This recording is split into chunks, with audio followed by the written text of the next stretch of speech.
इस कार्यक्रम के पुण्यार्चक हैं गुणायतन परिवार। गुणायतन परिवार द्वारा भोपाल में बड़ी सार्थक पहल की गई है, जिसमें बच्चों को संस्कार युक्त और गुणवत्तापूर्ण शिक्षा देने का मौका मिल रहा है। ये बच्चों की व्यवस्था की गई है, जिसमें 6वीं 7वीं के बच्चे इस साल लिए जाएंगे और 11वीं 12वीं और सीए फाउंडेशन के बच्चों को यहाँ रखा जाएगा। ये मेधावी छात्रों को प्रावीण्य के आधार पर उसे प्रविष्टि मिलेगी। पूरे देश भर से प्रविष्टियाँ आएगी। प्रत्येक कक्षा में मात्र 30-30 बच्चों का ही चयन होगा और चयनित बच्चे वे होंगे जो अपनी प्रतिभा के बल पर चुने जाएंगे और उनको एक प्रकार की स्कॉलरशिप दी जाएगी। ये छात्रवृत्ति के तहत पढ़ेंगे। गुणायतन के समाज कल्याण की दिशा में एक बहुत अच्छी पहल है और ये सार्थक पहल है। इसकी शुरुआत भोपाल से हो रही है। ये भोपाल वालों के लिए बहुत गौरव का विषय है। इसके लिए गुणायतन के साथ विद्यासागर इंस्टीट्यूट और सेज और एपीटी, इन तीनों को भी मैं बहुत बहुत आशीर्वाद देता हूँ।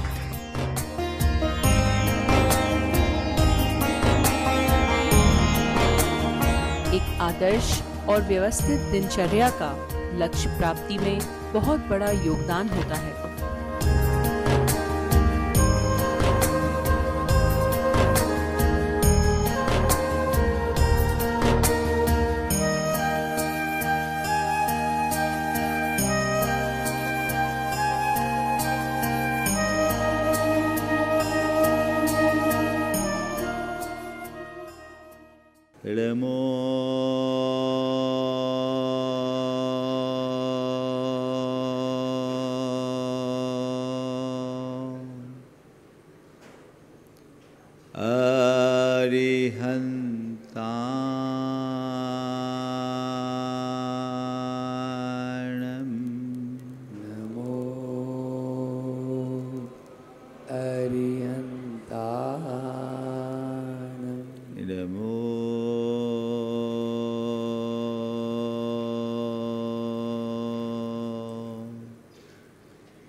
जय बोलो देवादिदेव 1008 श्री भगवान महावीर स्वामी की, अहिंसा परमो धर्म की जय जय जय। परम पूज्य आचार्य गुरुवर श्री विद्यासागर जी महाराज की जय जय जय।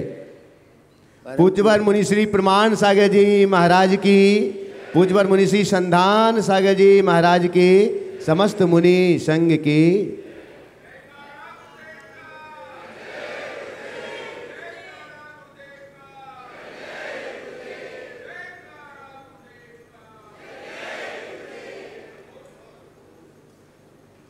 आज बात ब्रह्मचर्य की है। उस ब्रह्मचर्य की जो हमारी समस्त साधनाओं का आधार है। ब्रह्मचर्य को साधे बिना कोई भी साधना पूरी नहीं होती। इसे हमारे जीवन की सर्वश्रेष्ठ साधना के रूप में अंगीकृत किया गया। न केवल सर्वश्रेष्ठ साधना, अपितु इसे साधना का आधार निरूपित किया गया। सवाल, ब्रह्मचर्य क्या है?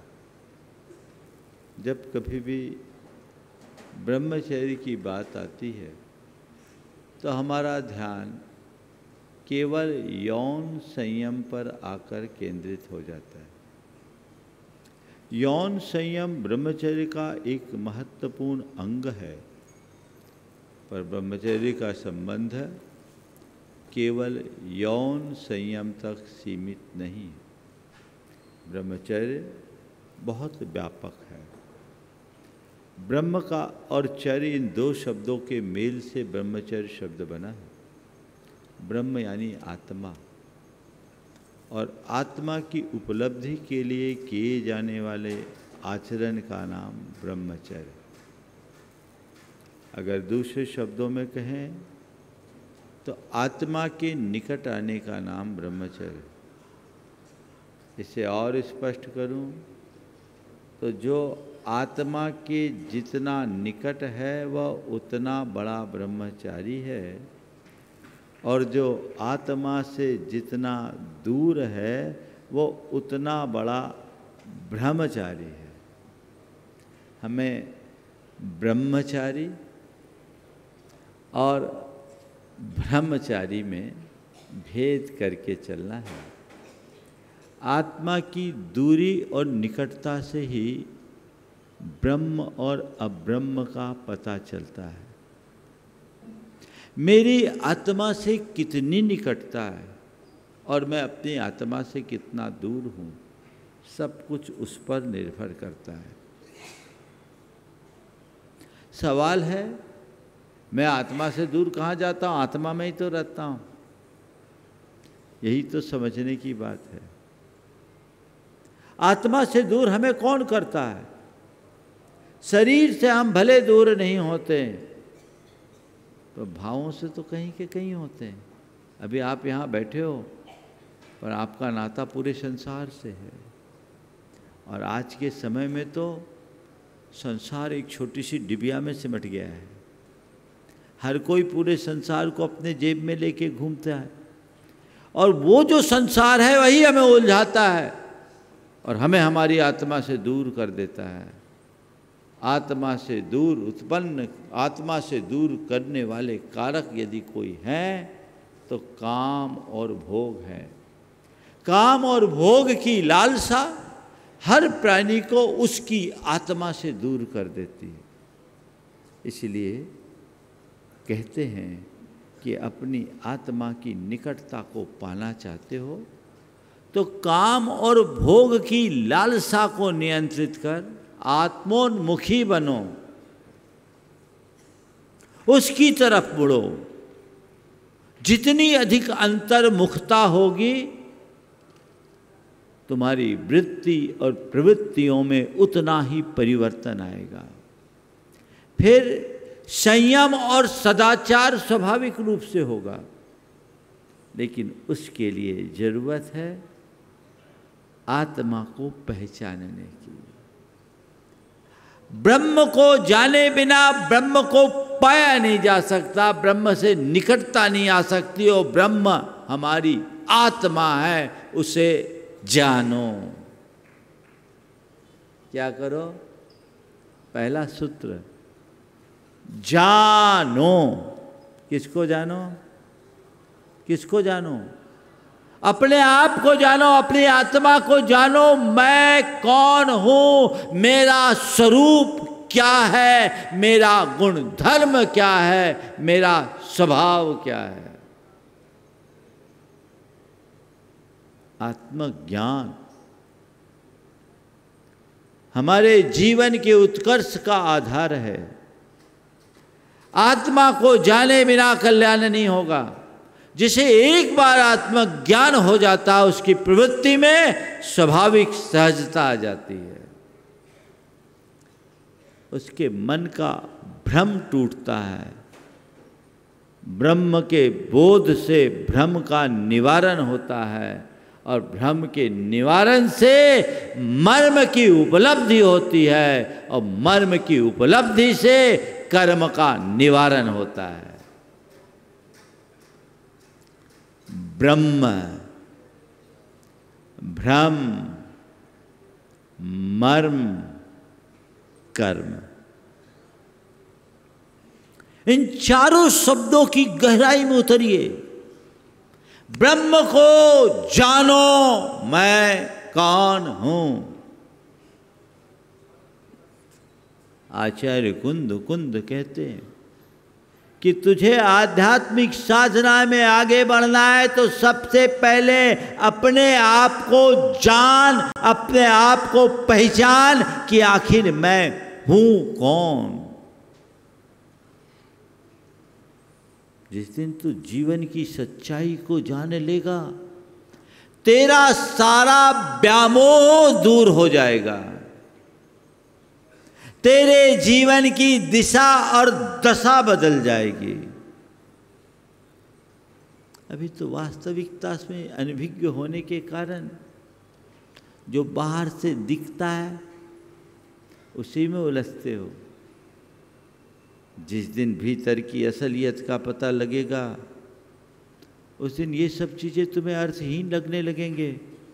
अपने मन से पूछो, काम भोग की लालसा की पूर्ति में मैंने अपने जीवन का कितना समय और कितनी शक्ति खपाई, हासिल क्या हुआ?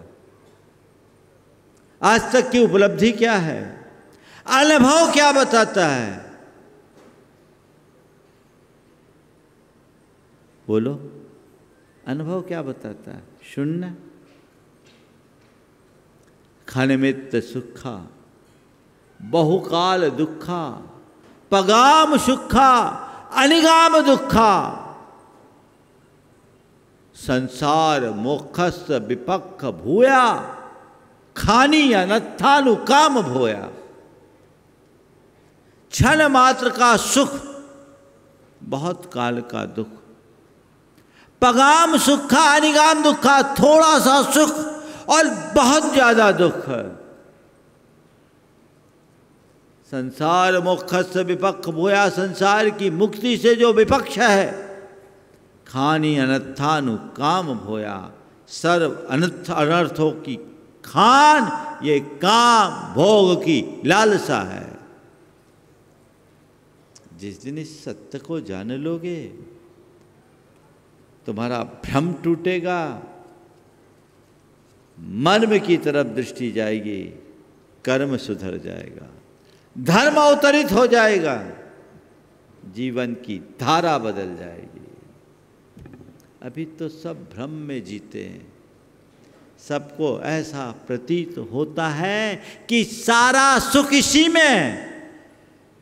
ठीक है भैया, है तो अनुभव करके देख लो, अनुभव करके देख लो। सुख है कि सुख की तृष्णा, सुख का आभास। कोई व्यक्ति शरीर में खाज खुजाए और खुश हो, उसको हम क्या कहेंगे? बोलो, खाज खुजाने में सुख है कि दुख? हाँ, थोड़ा जोर से बोलो।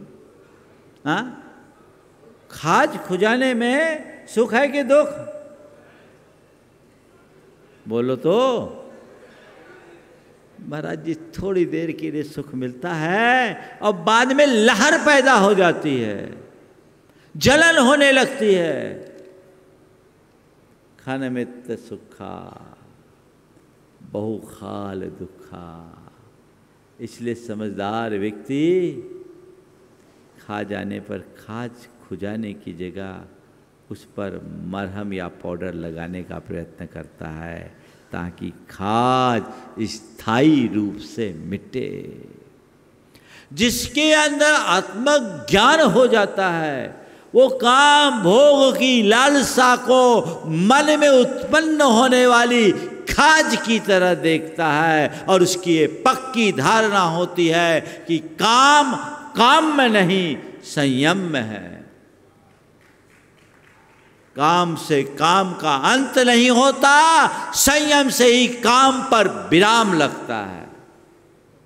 इस धारणा से प्रेरित होकर वो अपनी उस काम भोग की लालसा की खाज को उत्पन्न ही नहीं होने देता और कदाचित उत्पन्न हो जाए तो खुजाने की जगह तत्व ज्ञान की मरहम लगाकर उसे ठीक करता है, स्थायी रूप से खाज को मिटाने का प्रयत्न करता है। यही संयम है। समझ से संयम विकसित होता है। सही समझ, जीवन की सही समझ, तत्व ज्ञान अगर जीवन में आ गया सब कुछ आ गया। जो आत्मज्ञानी होता है उसकी वैश्विक लालसा छिन्न भिन्न हो जाती। वो कोई भी हो सकता है, उसे फिर बाह्य आकर्षण नहीं दिखते, उसे बाह्य आकर्षण में एक प्रकार की उलझन दिखती है जिससे वो मुक्त होना चाहता है। वो भ्रम में नहीं जीता, सत्य में जीता, ब्रह्म में जीता, यथार्थ में जीता है। इसे पहचानो। अयोध्या प्रसाद गोयली ने एक कहानी लिखी, कहानी ने एक घटना लिखी, ब्रह्मचारिणी गाय का। आज के संदर्भ में वो प्रसंग बहुत उपयोगी दिख रहा है।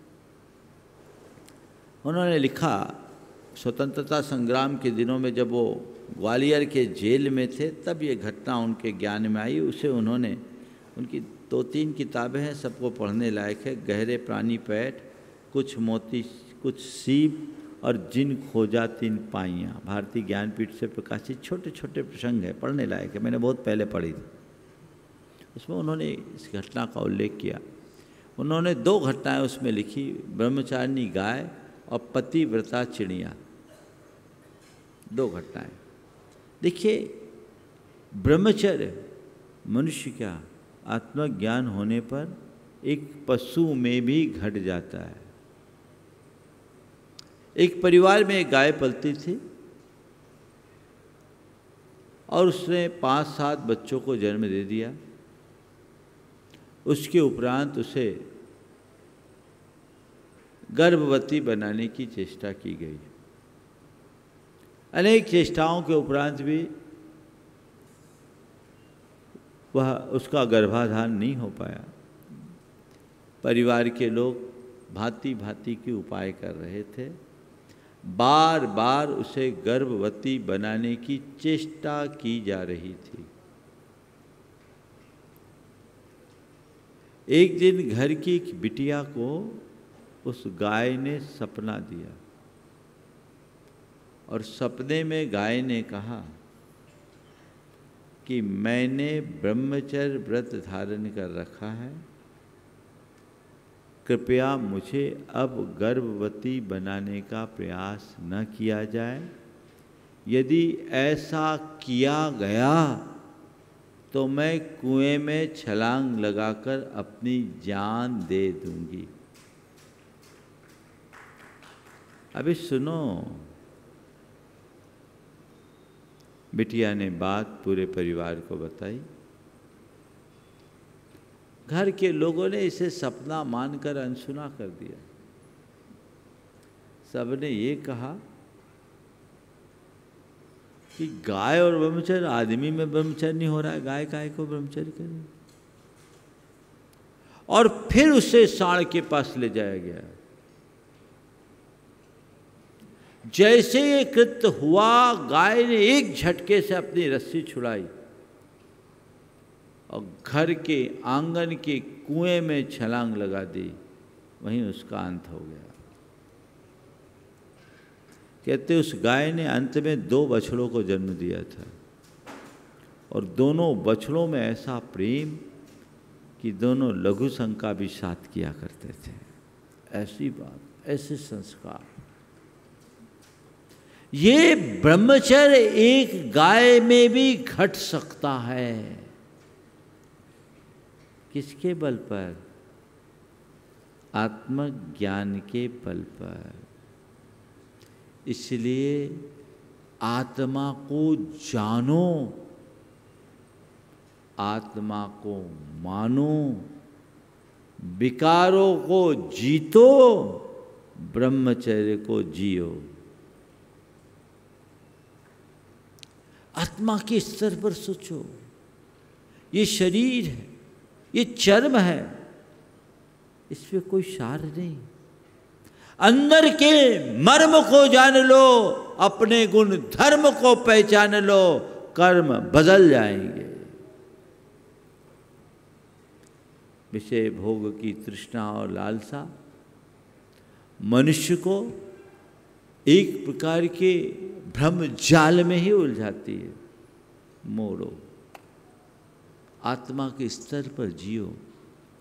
एक गृहस्थ के लिए ब्रह्मचर्य के संदर्भ में ये कहा गया कि एक गृहस्थ अपनी कामना को कम करे, और कामना 2 स्तर की है, केवल एक नहीं।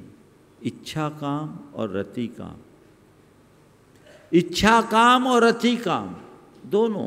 प्राय ब्रह्मचर्य की जब बात होती है, लोग रति काम की तरफ अपना ध्यान रखते हैं, लेकिन रति काम के साथ साथ अपनी इच्छा काम, अपने मन की कामनाओं को कम करो।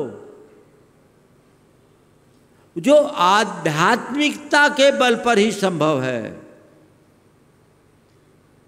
मन की अशुभ इच्छाओं को पूर्णतः नियंत्रित करो और शुभ इच्छाओं को परिष्कृत करने का प्रयत्न करो, तब जीवन आगे बढ़ेगा और तभी आध्यात्मिक अनुभूति हो पाएगी। और रति काम को धीरे धीरे नियंत्रित करे। गृहस्थ के लिए पूर्ण ब्रह्मचर्य का उपदेश नहीं, उसे ब्रह्मचर्यानुव्रत धारण करने का उपदेश, यौन सदाचार का पालन करें। ये जैन धर्म की विशेषता है। जैन धर्म गृहस्थ को भी ब्रह्मचारी कहता है। पर ब्रह्मचारी की बात जब सामने आती है तो जो घर गृहस्थी से मुक्त होता है उसे ब्रह्मचारी के रूप में देखा जाता है, लेकिन ये अवधारणा अधूरी है। जो गृहस्थ है वह भी ब्रह्मचारी है। पति पत्नी के आपसी संबंध है, फिर भी वह ब्रह्मचारी है। कब? जब यौन सदाचार पले तब। इसे ही स्वदार संतोष व्रत के अंतर्गत कहा है। हमारी संस्कृति में स्त्री पुरुष के लिए एक दूसरे के अतिरिक्त संसार के अन्य स्त्रियों के प्रति माँ, बहन और बेटी जैसी पवित्र दृष्टि और पिता, भाई और पुत्र जैसी पवित्र भावना रखने का संदेश दिया है। इसी दृष्टि की पवित्रता का नाम ब्रह्मचर्य है। ये स्वदार संतोष व्रत को धारो, अपनी ऊर्जा को सही दिशा दो। इसके लिए विवाह के बंधन की व्यवस्था बताई गई और ये तो कहा गया कि तुम अगर पूर्ण ब्रह्मचर्य धारण नहीं कर सकते तो विवाह के बंधन में बंधकर किसी एक के साथ सीमित होकर यौन सदाचार पूर्वक जीवन जियो, लेकिन पशुओं की तरह स्वेच्छाचारी जीवन जीने की इजाज़त हमारी संस्कृति में नहीं है। विवाह की जो व्यवस्था है वो ठीक वैसी ही व्यवस्था है जैसे कहीं पर कोई बांध बनाना होता है। तो बांध बनाने के पहले पूरे इलाके का सर्वे किया जाता है, यहाँ कितना पानी आएगा, कितना पानी रोका जाएगा, और बांध बनाते समय उसमें गेट भी लगाए जाते हैं। बांध में आने वाले पानी के अनुपात से उस गेट को खोला भी जाता है। पानी रोकने के लिए बांध बनाया जाता है, पर पानी को रोके रखने के लिए बांध नहीं होता। बांध से पानी छोड़ा भी जाता है, पर तभी छोड़ा जाता है जब आवश्यक हो, और उतना ही छोड़ा जाता है जितना जरूरी है, और वहीं से छोड़ा जाता है जहां द्वार है।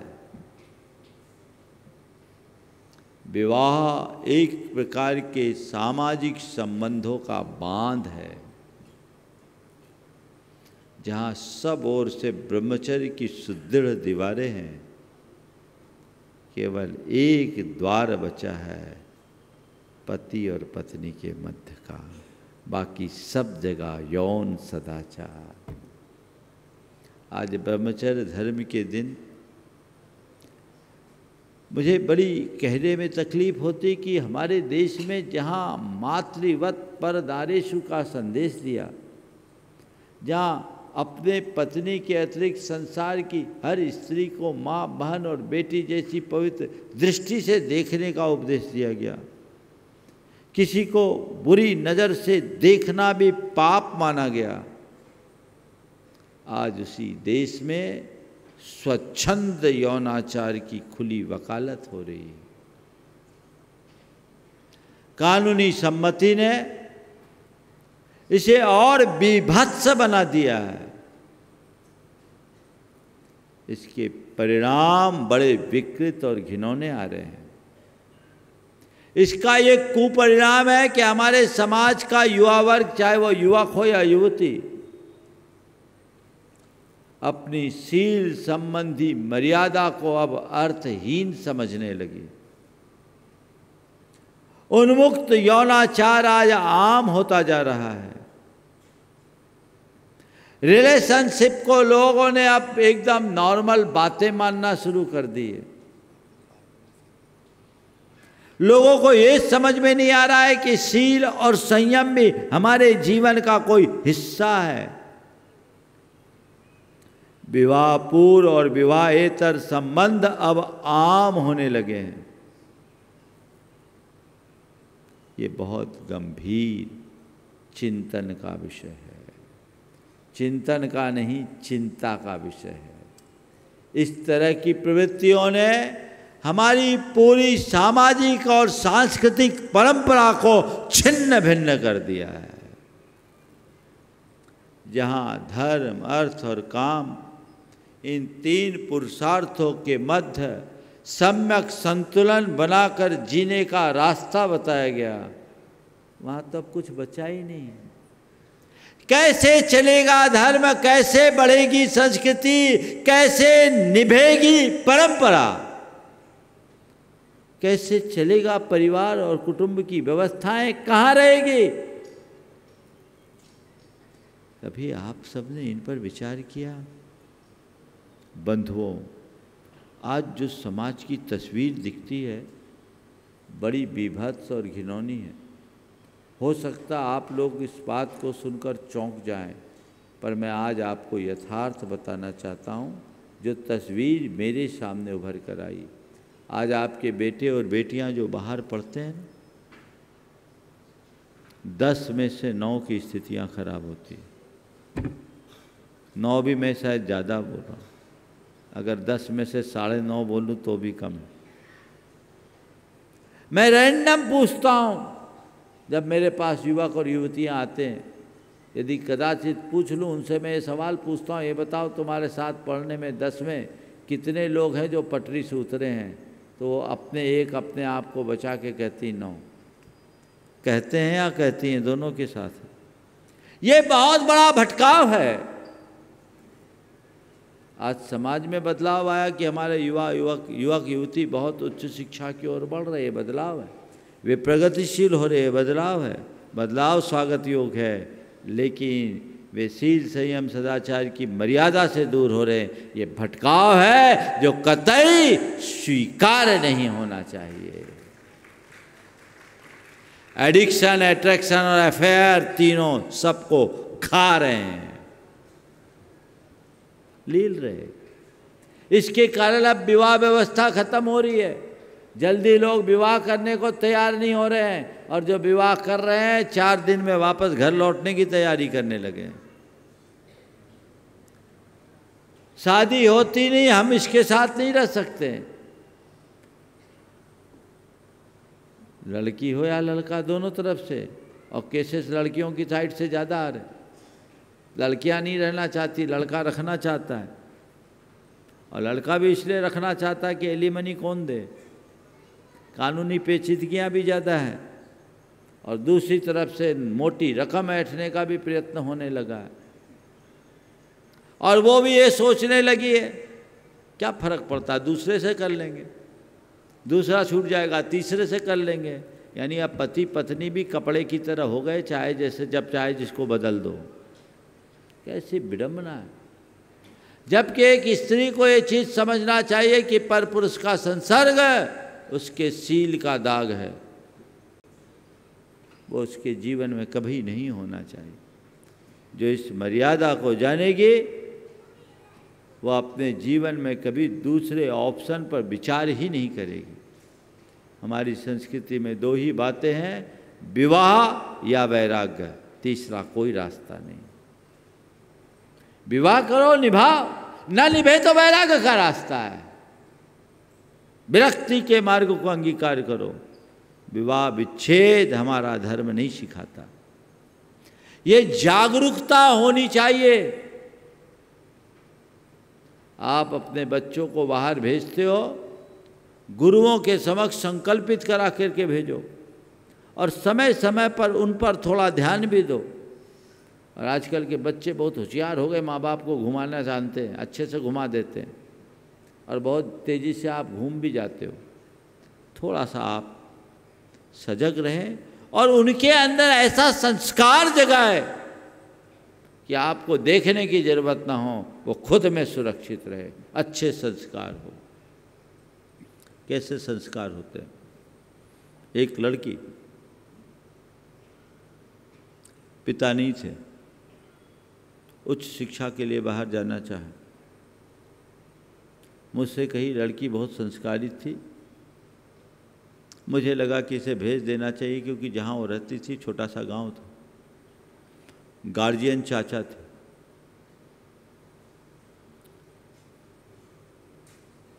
मुझसे कहा तो मैंने उसके चाचा को कहा कोई बात नहीं, इस लड़की में मुझे भरोसा है, कहीं जाएगी नहीं, तुम इसे भेज दो।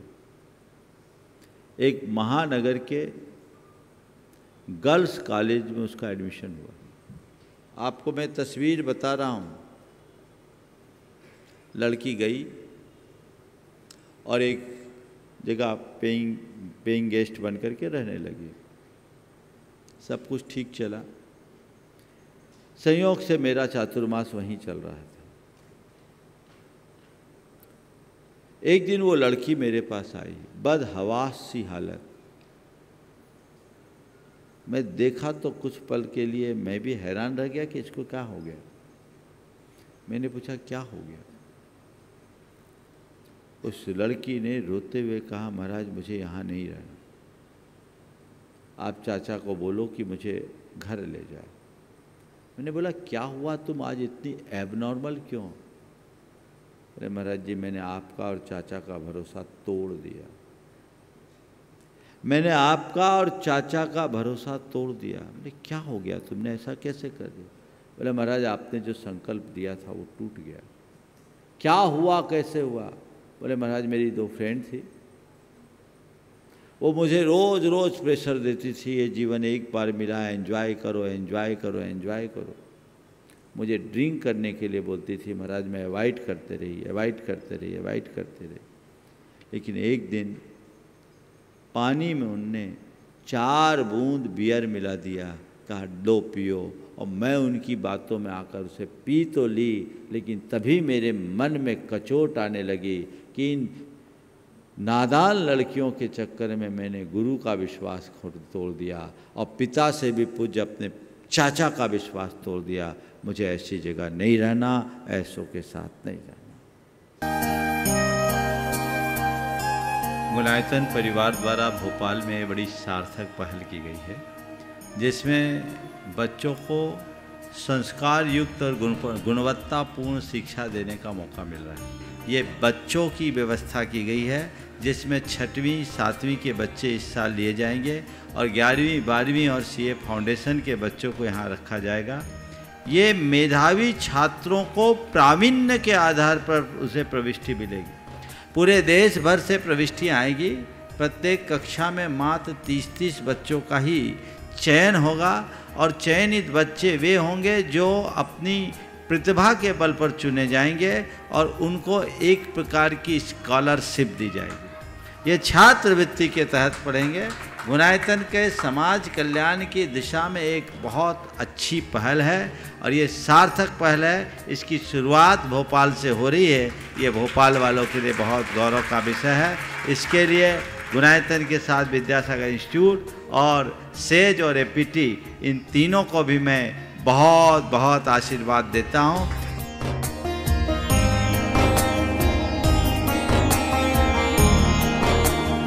एक आदर्श और व्यवस्थित दिनचर्या का लक्ष्य प्राप्ति में बहुत बड़ा योगदान होता है।